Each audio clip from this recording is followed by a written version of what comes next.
Hey, welcome back everyone. I got some packages in the mail today.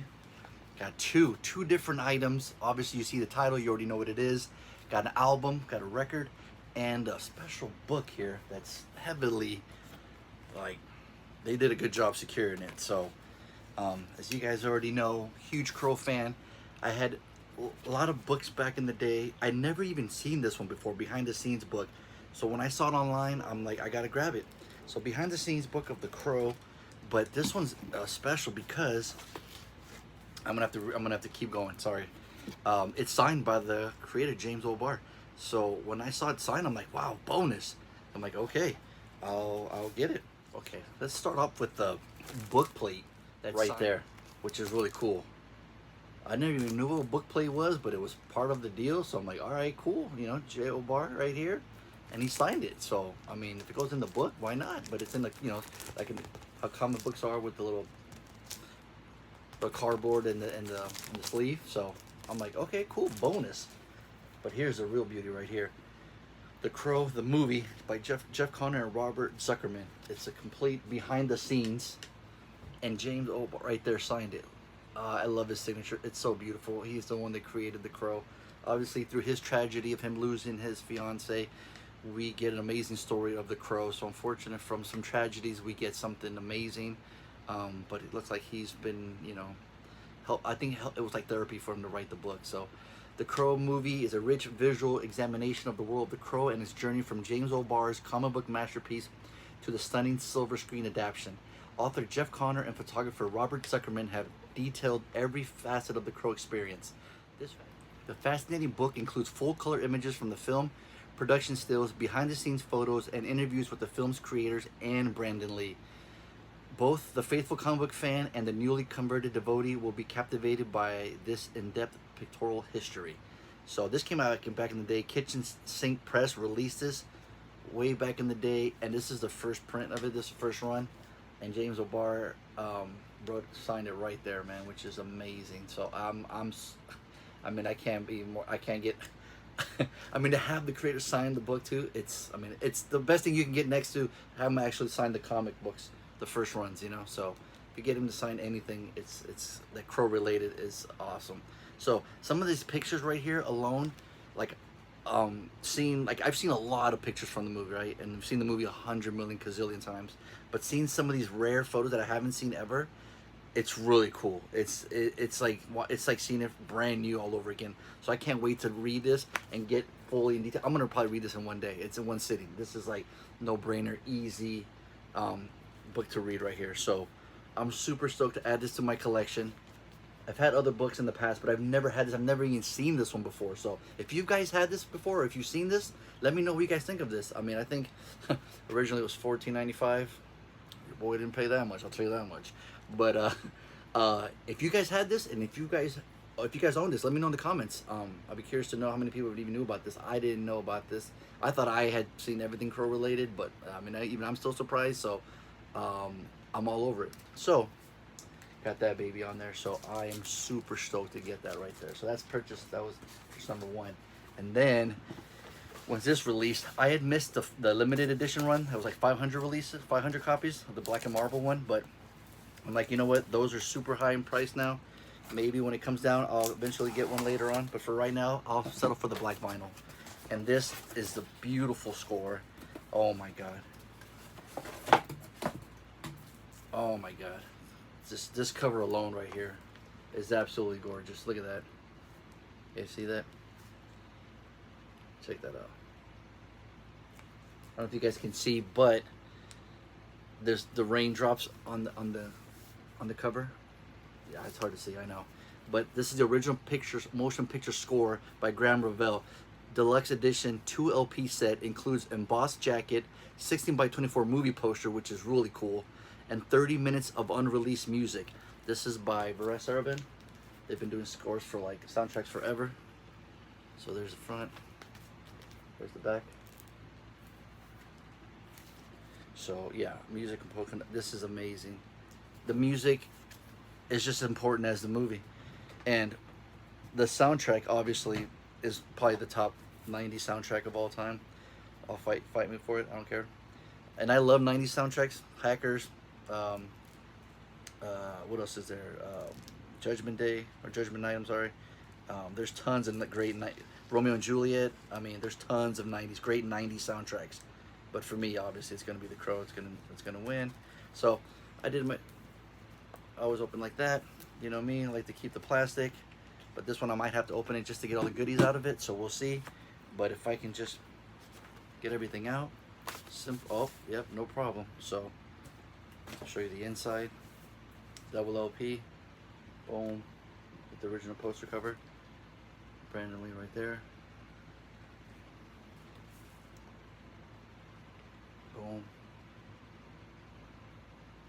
Boom. With him and Sarah. Ernie Hudson. Officer Albrecht. Got Michael Wigcott violin there. So, yeah. And it even says right here, in memory of Brandon Lee. What you think is awesome. So, absolutely. Yeah, this is, and I already have the other version, but when they released this, I had to get it. Because if you guys know the music's absolutely gorgeous. Again, if you've seen the movie, you know exactly what I'm talking about. This poster right here, though, oh my God. 16 by 24, the original movie poster. Yes. You're probably thinking to yourself, where the hell are you gonna put that? You got no more room in the back in your wall. And it's true, I don't. So my son might have a cool new poster in his room now. I'm gonna frame it up for him and put it on there. Pretty cool, huh? Or better yet, start adding some signatures on there, huh? A lot of cool canvas for him. So, believe in angels. The fact that you get a cool poster like that, 16 by 24, it's pretty big. So that's awesome, that alone right there. And what's cool part is too, you can still purchase these. It's still available online. It's not sold out yet, so which is amazing. So you can always get it. But again, Captain Child, Devil's Night, Innocent Lovers, Unhallowed Ground. I mean, the music is absolutely, it's funny too, 'cause it's all over the map. The movie's absolutely amazing, but the music's all over the map. You have like cool synth, you got like some tribal, like, it's hard. I'm not really a movie music guy, so I can't really review the music per se, but like just how beautifully orchestrated the music is with the movie, like synonymous. When you hear a certain track, if I were to close my eyes, you were to play a track for me, exactly what scene that is from the movie. If you were to play certain chords from the music. So yeah, Absolute Obsession, Resurrection, Inertia, The Crow Descends, Remembrance. I mean, I don't know. God, I want to have to give you guys closer looks at the actual album because its glare is just too much. But yeah, it's a must own for any Crow fan. I mean, these two right here get a double dosage of Crow. Thumbnail maybe. How's that work? Yeah. But dude, I mean, more. The more I can add to my collection, the more I absolutely will. I can't wait to put this on the record player and start spinning it. Yeah, the soundtrack and the score to The Crow it's a perfect pairing.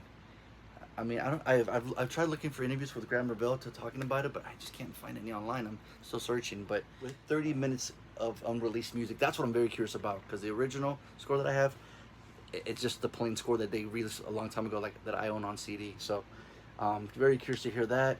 And I believe they even added end titles, It Can't Rain All the Time, performed by Jane Siberry, which is on the soundtrack, which is kind of interesting that they added this song from the movie in the score.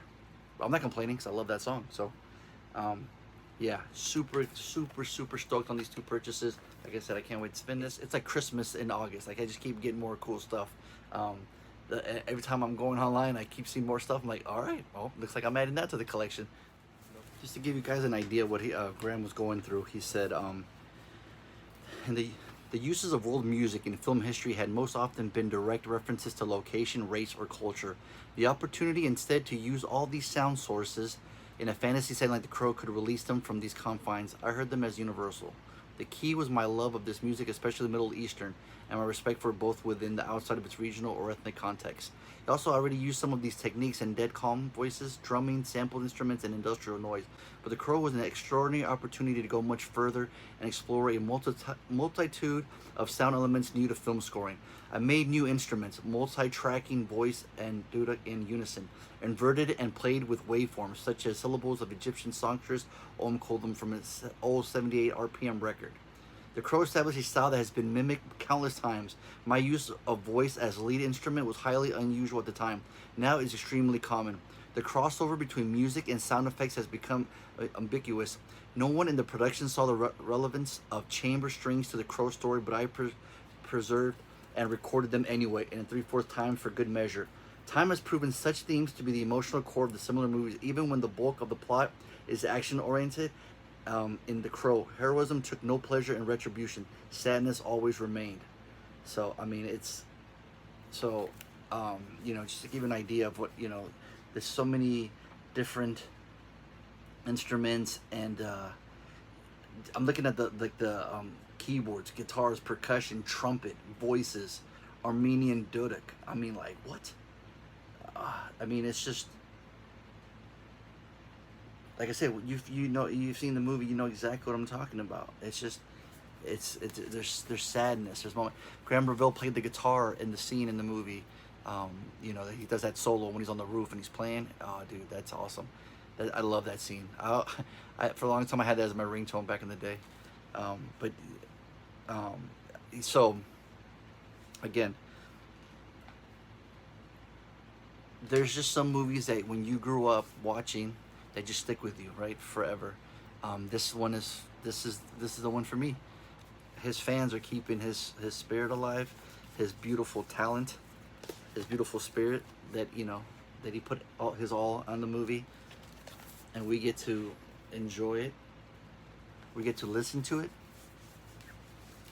and we get to listen to it. We get to view it over and over again as much as we want. Super fan like myself, I'll always love this movie, and I'll just my wallet's not liking it, but I'll keep buying pretty much everything that's Crow related. Not everything. Let's hold up. Not everything, but a majority of it. So when I watch the movie and I hear the music, they both go hand in hand together.